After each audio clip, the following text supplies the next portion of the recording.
So we're here at the Grenada James Stadium with Mr. Andrew Procope, who is the first vice president of the Athletic Association of Barbados. He's working here as a CARIFTA official. Talk me through your roles as an official. What do you guys work on? Okay, as an official, so we're appointed by World Athletics. So we are, I should mention very importantly, we are independent. So I'm not representing Barbados here on this occasion. We're all independent, but our role really is to oversee everything that goes on, make sure it's all going in accordance with the rules of World Athletics, and if there are any disputes, we act as a referee, so we make a ruling on what happens on results and that sort of thing. So that's our main role. Now you've been doing this for about 7 years, roughly. Yeah. What's been the biggest changes throughout your time, though? Okay. Yes, creative 7 years. The biggest change, definitely, I would say, is the technology that's come in, which has helped our job a lot. We've now got cameras everywhere, and so every little thing can be picked up. You can check whatever judgment has been made, whether a good takeoff in the long jump or triple jump, and any sort of fouls on the track and that sort of thing. So the technology has really been helpful. Also, everything is instantaneous. You get those results, and communication also between the officials and the athletes. That's one thing I found that's also improved. It's a lot more dynamic and friendly, if you will. Yeah. Okay. So how does your role as a CARIFTA official impact the officiating Barbados? Do you help mentor officials at home? Yes, I do try to.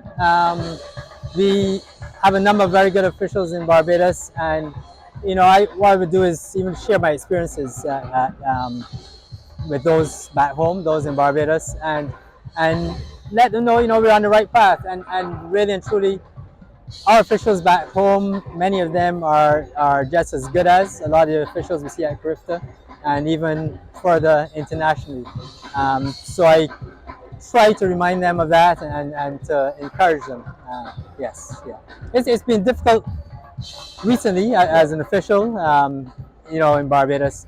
And so some people are a bit discouraged, the lack of a track, and prior to that, COVID and so on. So we've lost some people. So we're hoping to get them more enthused and rewarded, and so they feel they can come back and play a role. Yeah.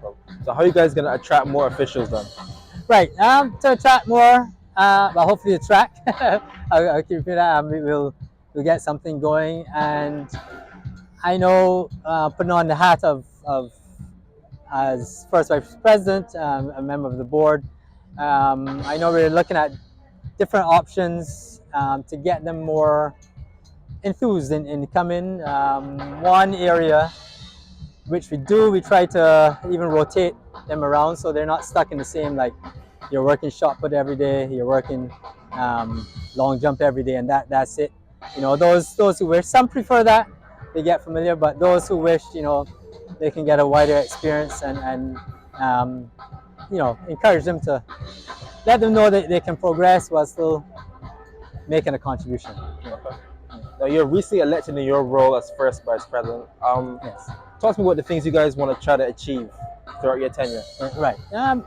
Well, following the lead of our president, Noah Lynch, I know he said in his first message after becoming president that he wanted to increase the profile of track and field, get more publicity. So that's one thing I know that we're hoping to do. We're working towards and really pushing for, and we have a PR team who have been given that mandate, and I know they'll help push things more so that wider public in Barbados hears more about track and field. I know when BSAC is on, everyone is interested, and NAPSAC Well engrossed, and yes, and that sort of thing. But even outside of that, to keep them interested and let them know what's going on. And I'd encourage everyone to follow the Athletic Association of Barbados, the Instagram page. They have quite a few good clips, some on the athletes and that sort of thing. So I would encourage that. Other things that we're looking to challenge, of course, is to keep pushing for the track. Yeah. The track. I know the stadium is a bit further off. Wow. We'll push for that as well, but to have a good track. It's good to have the Usain Bolt complex back. But again, a lot of clubs don't usually use that for their training. So they're going to have to still train on grass and non-ideal surfaces for the most part. So that's one thing we're pushing for a track. And I should say not just a track, but full field event Proper facilities. facilities. Yeah, Yes, yeah, yes. yeah, But I know the field eventers will kill me because they always get marginalized. The focus is always on track. Yes, always Yeah, on yeah, track. But the long throws, especially, you need those: the javelin, the discus, shot put, the jumpers. You know, we need all of those, and those really and truly are good events where we have good athletes coming up. Where events like CARIFTA, we can get medals, secure good medals in that. Track is very much more competitive. Right. But yeah, so we'll be pushing for the track. And that's something ongoing at the moment. Yes. All right, well, thank you so much, and I wish you all the best this year. Okay, thank you.